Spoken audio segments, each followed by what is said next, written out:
நண்பர்களே, இந்த புத்தம் புதிய காணொலியில் உங்கள் அத்துணை பேரையும் வரவேற்பதில் மிக்க மகிழ்ச்சி கொள்கிறேன். இன்றைக்கு நம்ம பார்க்க போகிறது மிகவும் வித்தியாசமான படைப்புகள், தலைப்புகள் வச்சு நம்ம ப்ரோக்ராம் பண்ணிட்டு இருக்கோம். அந்த வரிசையில் இன்றைக்கு ரொம்பவும் வித்தியாசமான தலைப்பு. ஒரு மனிதனுடைய வாழ்க்கையில் வாழ்க்கை துணை என்பது ரொம்ப முக்கியம். இந்த வாழ்க்கை துணை சரியாக அமையலைன்னா வாழ்க்கையே பறிபோயிடுது. அப்போ உங்களுடைய வாழ்க்கை துணை யார்? இனி கல்யாணம் பண்ண போறவங்களுக்கு உங்களுடைய வாழ்க்கை துணை யார்? கல்யாணம் பண்ணி முடிஞ்சவங்களுக்கு எந்த அளவிற்கு நம் அறிவையும் புத்திசாலித்தனத்தையும் பயன்படுத்தி நம்முடைய வாழ்க்கையை ஓரளவுக்கு மேனேஜ் பண்ணக்கூடிய அளவில் எடுத்து செல்ல முடியும்? இதுதான் என்னுடைய தலைப்பு. உங்கள் வாழ்க்கை துணையும் உங்கள் புத்திசாலித்தனத்தையும் நிர்ணயிக்கக்கூடிய கிரகம் யாரு அப்படின்னு நம்ம பார்த்தோம்னா புதன். இப்போ இன்னைக்கு நம்ம பேச போகிறது மீனராசியை பற்றி. இப்போ மீனராசிக்கு வாழ்க்கை துணையை தேர்ந்தெடுக்கக்கூடியது யார்?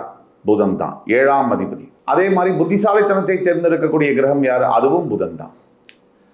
எல்லோருக்குமே புத்தியை தரக்கூடியது புதன், வாழ்க்கை துணையை தரக்கூடியது 7ஆம் இடம்.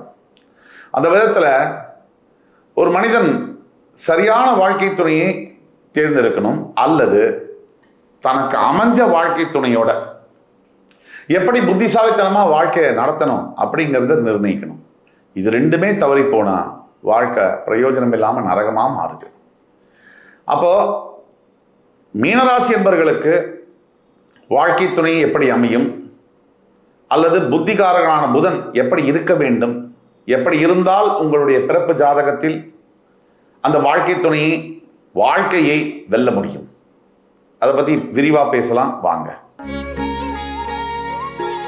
இந்த வாழ்க்கை துணையும் புத்தியும் மட்டும்தான் நம்ம எல்லோருடைய வாழ்க்கையில நம்மளுடைய விதியையும் நம்மளுடைய வாழ்க்கை போக்கையும் நிர்ணயிக்கின்றன.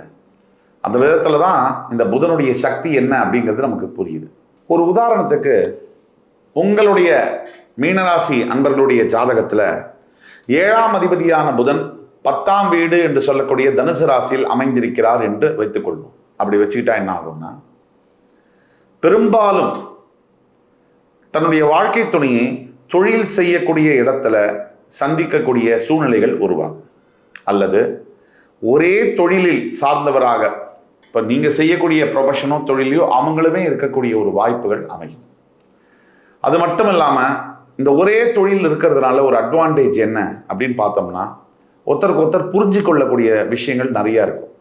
இப்போ டாக்டர் ப்ரொஃபஷனில் இருக்கக்கூடியவங்க, டாக்டர் ஒரு மனைவியவே கல்யாணம் பண்ணிக்கிட்டாங்கன்னா, ஒரு 2 பேருமே டாக்டராக இருக்கும் போது ஒருத்தருடைய சிரமங்கள் இன்னொருத்தருக்கு புரியும். வெவ்வேறு தொழில்கள் இருக்கும் போது என்னதான் பேசினாலும் அந்த தொழில்களில் உள்ள சங்கடங்கள் புரிவதில்லை. அந்த அடிப்படையில் சந்திப்பு என்பது ஒரே ஒரு வேலை செய்யக்கூடிய இடத்துலையோ, ஒரே ஒரு தொழில் செய்யக்கூடிய நிறுவனங்களையோ, வியாபாரம் செய்யக்கூடிய இடத்துலையோ பார்க்கக்கூடிய நிலைமைகள் உருவாகும். இது உங்கள் பிறப்பு ஜாதகத்தில் மீனராசிக்காரர்களுக்கு 7ஆம் அதிபதியான புதன் 10ஆம் இடம் என்று சொல்லக்கூடிய தனுசு ராசியில் இருக்கும்போது உங்களுடைய வாழ்க்கை துணை வேலை செய்கிற இடத்துல, தொழில் செய்கிற இடத்துல அமையக்கூடிய சந்திக்கக்கூடிய வாய்ப்புகள் இருக்கு. பொதுவா இந்த 2 பேருடைய பொருளாதார நிலை, 7ஆம் அதிபதி 10ஆம் வீட்டில் இருந்தால் ரொம்ப நல்லதுன்னு சொல்லுவாங்க. இந்த தொழில் அமையக்கூடிய வாய்ப்பு நல்லா இருக்கும் போது பொருளாதார நிலையும் உங்களை விட, அதாவது கணவனை விட மனைவி, கணவனை விட வசதி படைத்த ஒரு நிலையிலேருந்து வருவாங்க. நல்ல வீடு, நல்ல வாசல் வசதிகள், நல்ல ஒரு குடும்ப நிலை, நல்ல ஒரு பண வசதி, இதிலிருந்து வரக்கூடிய வாய்ப்புகள் மிக மிக அதிகம். இன்னொரு முக்கியமான விஷயம், ஆண்கள் மீனராசியாக இருக்கும் பொழுது திருமணத்திற்கு பிறகே வாழ்க்கையில் பெரிய வளர்ச்சி என்பது வருகிறது. திருமணத்திற்கு பிறகே வாழ்க்கையில் வளர்ச்சி என்பது வருகிறது. திருமணத்திற்கு பிறகுதான் வாழ்க்கையில் நல்ல முன்னேற்றங்கள். பல பேர் இந்த வீடியோவை பார்த்துட்டு, சார் கல்யாணத்துக்கு அப்புறம் தான் சார் நான் நொந்து போயிட்டேன் அப்படின்னு பேசக்கூடிய வாய்ப்புகள் இருக்குது. அது சுய ஜாதகத்தில் வேறு சில கிரகங்கள் அமைப்பினால் அது மாதிரி வரலாம். நாம் பேசக்கூடியது பொது பலன்கள். பொதுவாக மீனராசி அன்பர்கள் தன்னுடைய வாழ்க்கை துணையை, அதாவது தன்னுடைய வாழ்க்கை திருமணத்திற்கு பிறகு வாழ்க்கை துணை கிடைச்ச பிறகு நல்ல ஒரு நிலையை அடைகிறாங்க. எஸ்பெஷலி கணவன்மார்கள் நல்ல வசதி வாய்ப்புகள், பண வசதி, ஸ்டாண்டர்ட் ஆஃப் லிவிங் என்று சொல்லக்கூடிய பொருளாதார நிலை என்பது உயரக்கூடிய நிலையில் இருக்காங்க அப்படிங்கிறது தான் உண்மை. தனிப்பட்ட ஒருவருடைய ஜாதகத்தில் கல்யாணத்துக்கு பிறகு பிரச்சனைகள் வருது அப்படின்னா உங்களுடைய சுய ஜாதகத்தை தான் பரிசோதனை பண்ணி பார்த்துக்கணும். அந்த பிரச்சனையை எப்படி சரி பண்ணணும் அப்படிங்கிறது தெரிஞ்சுக்கணும். அதுக்கு கீழே கொடுக்கப்பட்டுள்ள வாட்ஸ்அப் நம்பரில் எங்களை தொடர்பு கொண்டு பேசும்போது உங்களுடைய பிறப்பு ஜாதகத்தை பார்த்து துல்லியமாக உங்களுக்கான எதிர்கால பலன்களை கணித்து தர முடியும். இந்த மாதிரி நபர்கள் மனைவி 7ஆம் அதிபதி 10ஆம் வீட்டில் இருக்கும்போது வரக்கூடிய வாழ்க்கை துணை, கணவனுக்கு அமையக்கூடிய மனைவிகள், மீனராசி அன்பர்களுக்கு கல்யாணத்துக்கு பிறகு பார்த்தீங்கன்னா வியாபாரம் செய்தாலோ தொழில் செய்தாலோ அபரிவிதமான முன்னேற்றங்கள். ஒரு பிரான்ச் வச்சுட்டு இருந்தவர் பல கிளைகள் தொடங்கக்கூடிய வாய்ப்புகள். 1 லட்சம் சம்பாதிச்சுட்டு இருந்தவர் 10 லட்சம் சம்பாதிச்சா எவ்வளவு பெரிய முன்னேற்றமோ அந்த அளவிற்கான முன்னேற்றங்களை மீனராசி என்பவர்களுக்கு பிறப்பு ஜாதகத்தில் 7ஆம் அதிபதியான புதன் 10ஆம் வீட்டில் இருந்து திருமணம் நடக்கும்போது பெரும்பாலான சமயங்களில் நடக்கிறது. 2வது விஷயம், ஒருவருக்கு கூர்மையான புத்தி திறன் எப்படி அமைகிறது அப்படிங்கிறத பற்றி பார்த்தோம்னா அதற்கு காரண கர்த்தாவாக இருப்பது புதன் கிரகம். அந்த புதன் உங்கள் ஜாதகத்தில் எந்த இடத்தில் இருந்தால் உங்களுக்கு எம்மாதிரியான பலன்கள் உண்டு அப்படிங்கிறத பற்றி பார்த்தோம்னா பிறப்பு ஜாதகத்தில் நிறைய விஷயங்களை பற்றி பேசலாம். எந்த இடத்துல புதன் உங்கள் ஜாதகத்தில் இருந்தால் நீங்கள் மேதையாக இருப்பீர்கள், ஒரு புத்திசாலித்தனமான வேலைகளை செய்வீர்கள், புத்திசாலித்தனமான முடிவுகளை எடுப்பீர்கள், முக்கியமாக நிதானமான முடிவுகளை எடுக்க முடியும். ஒரு உதாரணத்திற்கு புதன் முதல் வீட்டில் இருந்தால் நீங்கள் எதையுமே சீக்கிரமாக புரிஞ்சிக்கக்கூடிய, அப்சர்வ் பண்ணக்கூடிய கேப்பபிலிட்டி உங்களுக்கு இருக்கும். முடிவெடுக்கிறதுலையும் கூட ஷார்ப்பான டிசிஷன் மேக்கிங் எபிலிட்டிஸ் எல்லாம் இருக்கும். இது புதன் லக்னத்தில் முதல் வீட்டில் இருந்தால் இந்த மாதிரியான அமைப்புகள் உங்களுக்கு வரும். அதே மாதிரி உங்கள் ஜாதகத்தில் புதன் மிதுனத்திலேயோ கண்ணிலேயோ இருந்தால் இயற்கையிலேயே அனலிட்டிக்கல் பிரெயின் அப்படிங்கிறது இருக்கும். பகுத்தறிவோட எந்த ஒரு விஷயத்தையும் நுண்ணறிவோட ஆராய்ந்து பார்த்து முடிவெடுக்கக்கூடிய தன்மைகள் அமையும்.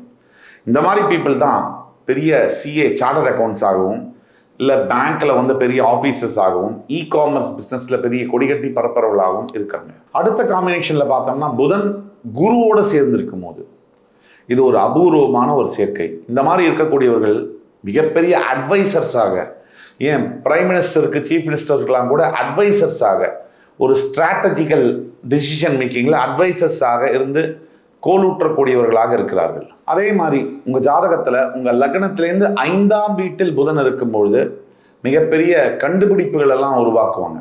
கிரியேட்டிவிட்டி பயங்கரமாக இருக்கும். அதே மாதிரி மிகப்பெரிய ஒரு சயின்ஸில் அட்வான்ஸ்டாக படிக்கக்கூடிய தன்மைகள்லாம் இருக்கும். மிகப்பெரிய ரைட்டர்ஸாக, ஆர்டிஸ்டாக வரக்கூடியவர்கள்லாம் லக்னத்திலேருந்து 5th ஹவுஸில் புதன் இருந்தால் இந்த மாதிரி அமைப்புகளை உடையவர்களாக பார்க்க முடியுது. அதே மாதிரி உங்களோட மீனராசிக்கு 10ஆம் வீட்டில் புதன் இருந்தால் நீங்கள் மிகப்பெரிய பப்ளிக் ஸ்பீக்கிங் எபிலிட்டி உடையவர்களாக இருப்பீர்கள். பெரிய க்ரௌடில் அத்தனையும் பேரையும் ஈர்க்கக்கூடிய பேச்சாளர்களாக நீங்கள் இருப்பீங்க. இது மீன லக்னம், மீன ராசி இரண்டிற்கும் பொருந்தும். இப்போ நாம் பேசிட்டு வந்த இந்த கருத்துக்கள் இதெல்லாம் பொதுவாக சொல்லக்கூடிய கருத்துக்கள்.